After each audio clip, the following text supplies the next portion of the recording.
ஏன் சொல்றேன்னா, கடந்த 5 ஆண்டுகளாக காட்டாட்சி ஒரு ஆர்ப்பாட்டம் போராட்டத்துக்கு கூட அனுமதி இல்லை.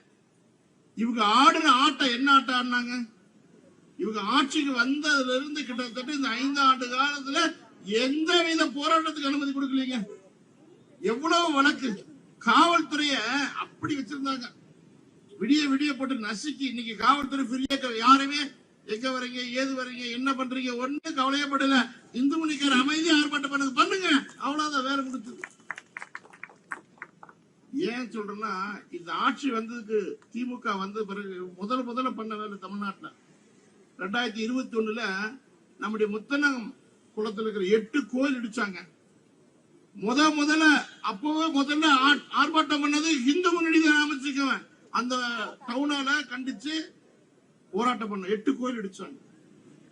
இந்த திமுக எப்பவுமே அப்படித்தான், தோல்வி வந்ததுன்னா உடனே தூக்கி பிடிச்சா இந்தி எதிர்ப்போம் அப்படிமா. இந்திக்கு சம்பந்தமே கிடையாது. இவன் நடத்துற ஸ்கூல்ல கூட இந்தி நடத்துறான். இந்தி எதிர்ப்போமா இல்லைன்னா இந்து எதிர்ப்போமா. ஆனா இந்த திமுக அழிவு காலத்துக்கு போயிடுச்சு. உண்மையிலேயே வரலாற்றுல முக்கியமான நாள். திமுகவுடைய தலைவர் தோத்து போயிட்டார்.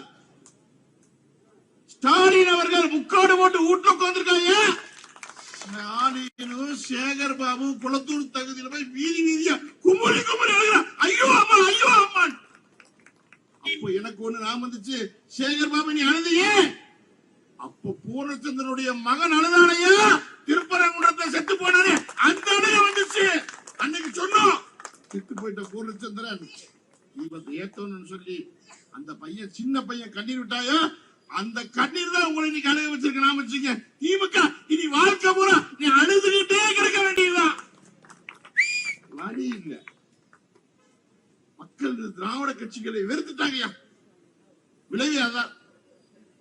இந்த ஊர்ல எம்எல்ஏ யாரும் தெரியலீங்க, வேட்பாளர் யாரும் தெரியலீங்க. ஐயோ இந்த கர்மம் முடிச்ச திமுக வராம இருந்தா போதுங்க, யார் வந்தா பரவாயில்லைங்க. நீங்க வேட்பாளர் செலவே பண்ணலீங்க, ஓட்டுக்கு பணம் கொடுக்கலீங்க, அண்டா கொடுக்கல, குண்டா கொடுக்கல, ஆனா ஜெயிச்சுட்டாருங்க. இந்த திமுக வரக்கூடாது, திராவிட பாரம்பரியம் வரக்கூடாது. இந்த காட்டாட்சி இந்த 60 ஆண்டு காலம் இந்த திராவிட இயக்கங்கள் பண்ணது தமிழகத்தை நாசப்படுத்தியது. இதன் தமிழக அரசு ஆட்சியாளர் என்ன பண்ணி வச்சுக்காங்க, எங்க பார்த்தா லஞ்சம், லாவண்யம், ஊழல். நேர்மையான அதிகாரிகள் தமிழகத்தில் பணிபுரிய முடியாதுங்க. இங்க தேடுறாங்க சரட்டை போட்டு, யாருக்கு நேர்மையான அதிகாரி எப்படி எடுத்தாலும் வராது. ஏன் நீ வாங்கின வாங்க வைப்பாங்க. இந்த திமுக காரன் எப்படிங்க, சர்க்காரிய கமிஷன் சொல்லிச்சு பாருங்க, என்ன சொல்லுச்சு, விஞ்ஞான திருடன் கருணாநிதி பத்தி சொல்லுச்சு.